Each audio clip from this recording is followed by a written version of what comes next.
Its first flight around our solar system. Here's a picture of Mars. By the way, this is not a professional tape. As you can see, these pictures are in a picture album, and I've just got my camcorder out, and Wendell and I are flipping through the pictures. So this is not a produced tape for you to look at, so it'll probably never be on the market, but at least you get a chance to see some of these pictures. This is Mars just from a different direction with the sun very bright on it. Now, here is Mars, but here's one of these satellites. It's in orbit around Mars, made on Earth, unannounced, and is in orbit. This is the spring of 1976, and this device is in orbit around Mars. I don't know exactly who made it or who put it up there.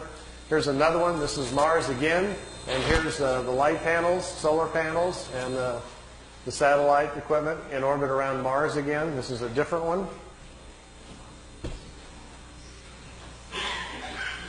This is a dust storm on Mars. Billy wanted to get close and try to take pictures of artifacts. You've all heard about some of the Cydonia on Mars, about the face on Mars that Richard Hoagland and other people have been looking into. Billy published a paper back in the 70s talking about that. There was a race of people lived on Mars. They had a terrible catastrophe about 186,000 years back. At the time, there was about 40 million people killed on Mars, and they're all gone now, of course.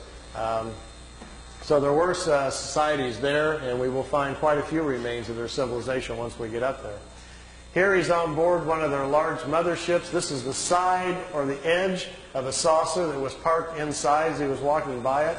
Here's Jupiter. Here's the mothership in orbit. They're flying into it to go aboard. It was 17 miles high and about 10 miles in diameter. He spent 3 days on it. They went to different places in our galaxy to show him around. This was the craft that was right in front of him as they were flying into it. He took a picture of that one. Here, again, is back at Mars. These aren't in any particular order. Here's another object in orbit around Mars. And look, here's an American flag on it. So there's a couple of things that they put up there that the military's put up that we don't know about. This is a picture of Billy in a suit. He's on a prehistoric planet to see the dinosaurs. He's got a breathing apparatus on.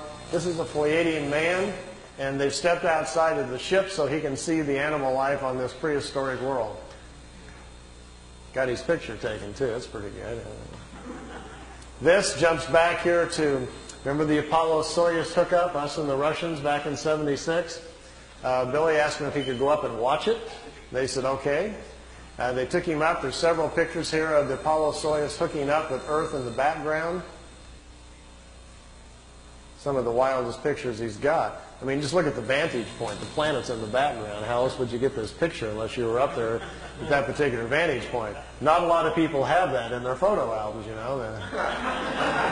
You can imagine the people at NASA would crack up, you know. They'd probably find it a little hard to believe at first, but they don't have pictures like this. Here it is when it's just hooked up. There's Earth in the background, and here's the two capsules coming together.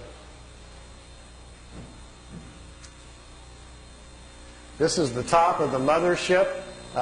There's windows, but there was nobody in the windows as they came into it. We really missed out here. Billy shot, he said, 3 or 4 rolls of film inside the mothership, talking to people and going up and down the halls and so forth. He lost all of the pictures. They were all stolen from him. We've only got 2 or 3 of them left, and they're really practically nothing. This is a prehistoric Earth. They're back in time. That's Earth in the background. That's a moon in front of Earth, and he's looking over the surface of another moon. At that point, they told him there were 2 moons in orbit around planet Earth.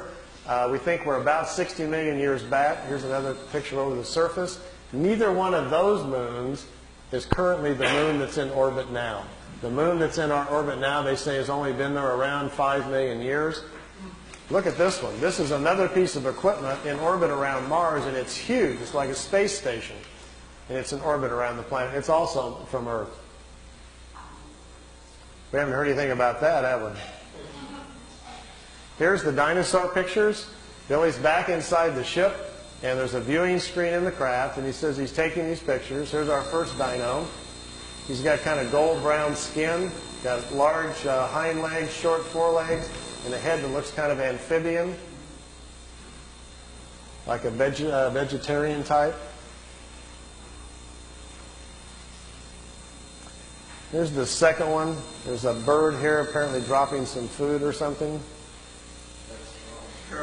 Is that Charles? Charles dropped his food. This one's pretty hard to see. Here's the head of some sort of creature crashing through some bushes here.